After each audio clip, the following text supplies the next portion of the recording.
I want my famous green towel to be as dust-free and lint-free as possible for our grand opening here. And when you see what it is, you'll know why.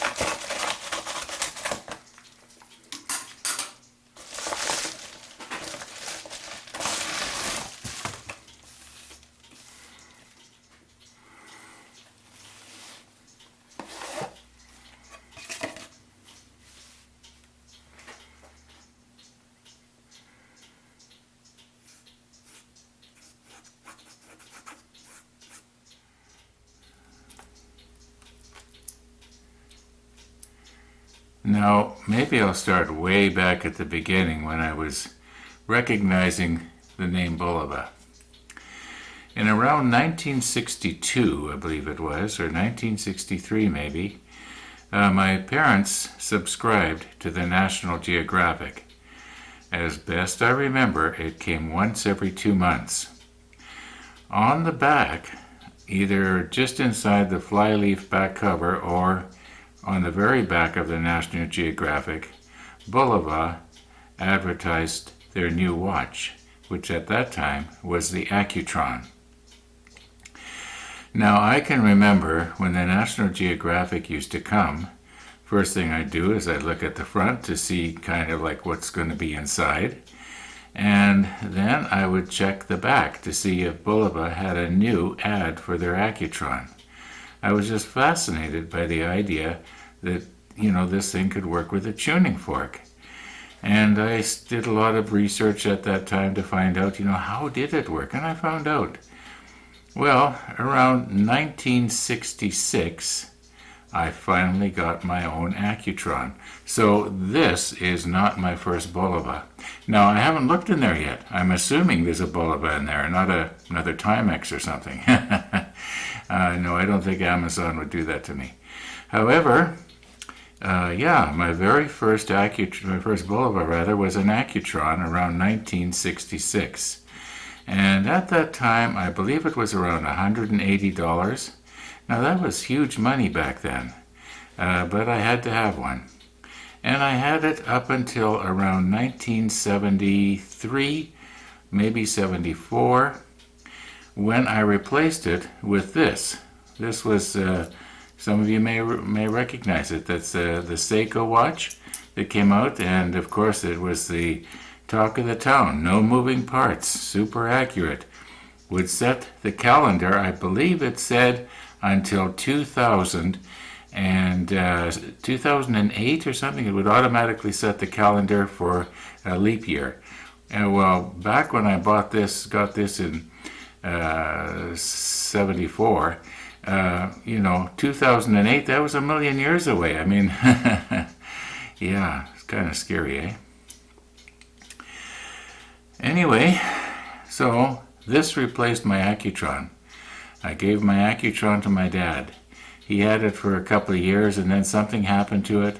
He took it in to have it repaired, and wherever he took it, they told him it wasn't worth fixing. In other words, he could get a whole new good quality watch for what it would cost to fix that Accutron. So I believe he asked me if I wanted it back, and I think I said no or something. I can't remember. Anyway, that was the end of my first Bulova watch. Not my first good quality watch. My first good quality watch is this one that I did the video on. I think I called it the Watch or something. This is the watch that I got either a day or two before or a day or two after John F. Kennedy was assassinated. So I refer to this as my John F. Kennedy watch. Mind you, this watch, believe me, had nothing to do with the assassination, not just a coincidence. Anyhow, yeah, so, I've still got the last battery I bought for this one. I bought it in 91, and I was just noticing that I must have used it. I used it for a month, and in August of '96, I guess for some reason I had to wear this, but that was the last time, '96, that I actually wore this one. Enough history. Let's take a look inside here and see what we've got. And you'll be seeing it for the first time, along with me. Okay, I think you open it by lifting this. There we go. All right.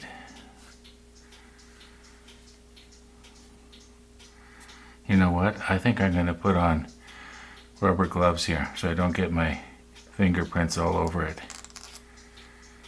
We'll keep it pristine. I thought it would be running, but it's not running. Maybe it's sort of shut off, I don't know. Okay, I realize this probably looks really funny.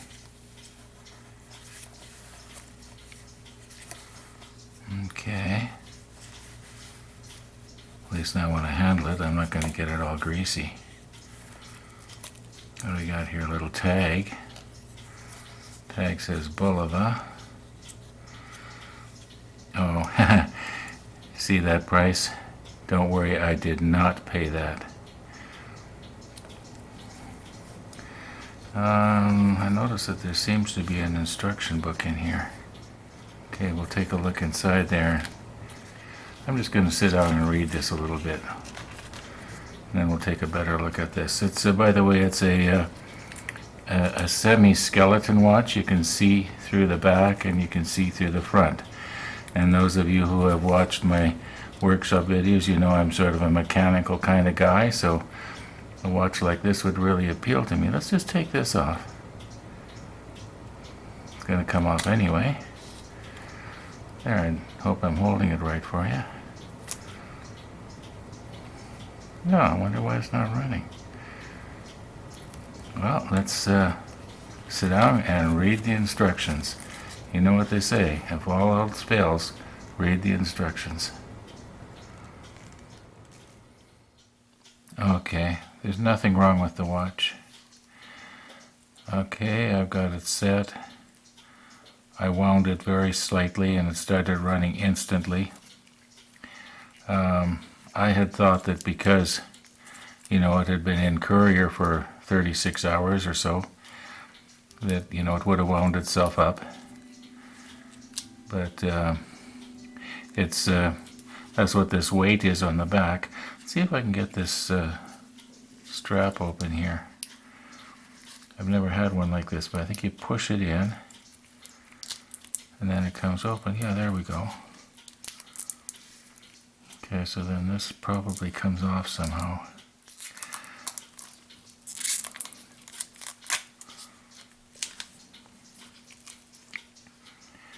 Yeah, that's different. It goes like that. And to release it, you squeeze this. Yeah, like I say, I've never had one like that. I believe they call it a butterfly clasp.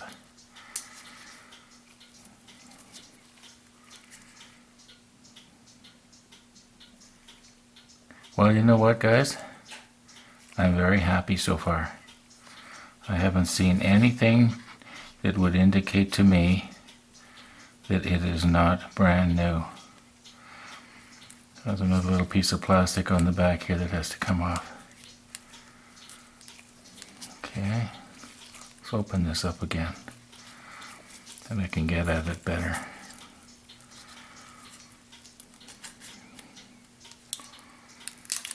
Okay.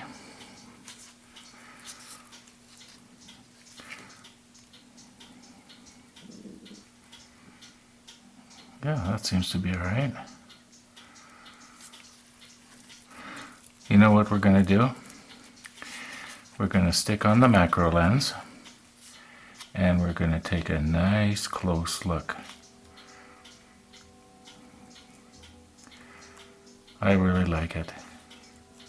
I really like it. Thank you, Bulova. Now I realize that sometimes I have a tendency to go overboard, and really this is not that important.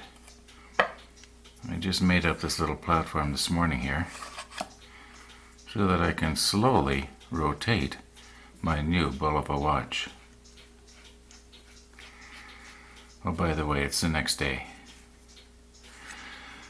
Yeah, that should work. And in case you're wondering, this is the camera rotator. It just will slowly rotate your camera. You can set it so that it will do 360 degrees in 5 minutes or 60 minutes, or there's different settings. I'm going to have it rotate as quick as possible here. The reason being is there's so many reflecting surfaces here that it is going to be impossible to get them all nice and sharp at the same time. So eventually what you want to look at is probably going to come into focus.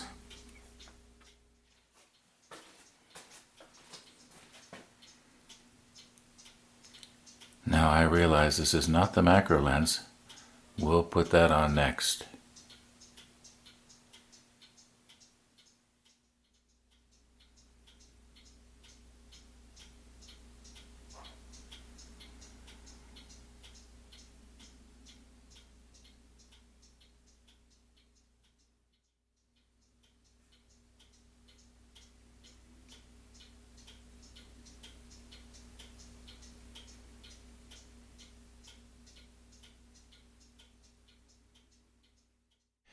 The information that I'm getting off of the various little stickers that I've peeled off stuff is that the movement is made in Japan and the band was made in China. I don't know how many jewel it is, but it seems to have them where they count.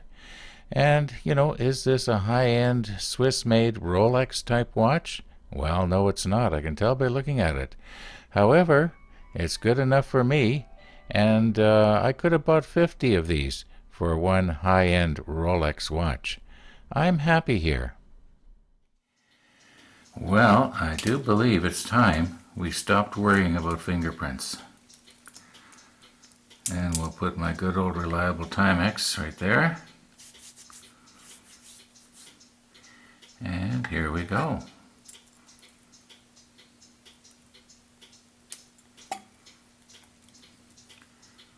Okay. It is much bigger than I thought it would be, which isn't a bad thing. Let's see, this should go like that, and this should go like that. Yeah. I suppose I could wear it up here, but I'm used to wearing my watch down here. Yeah, that looks pretty nice. Next time I'm meeting somebody very important, I'll be sure and wear this, and maybe they'll ask me what time it is, and I'll be able to look at my watch, and they will be very impressed. I like it. I really like it. Now, some of you have already probably picked up on this, but I did order it from Amazon Canada, and it did get here in less than 48 hours. I thought that was pretty good service. Delivered to the door. The driver that delivered it was very courteous. You need a signature? No, I'm good. I just need to scan it. Okay, thank you very much. Everything went well. I don't really have any complaints. However, I've only had it for a day. And yeah, I'll keep you posted. Maybe we'll do a video in a year and I'll give you an update on it. We'll see how it goes. In the meantime, thanks for watching.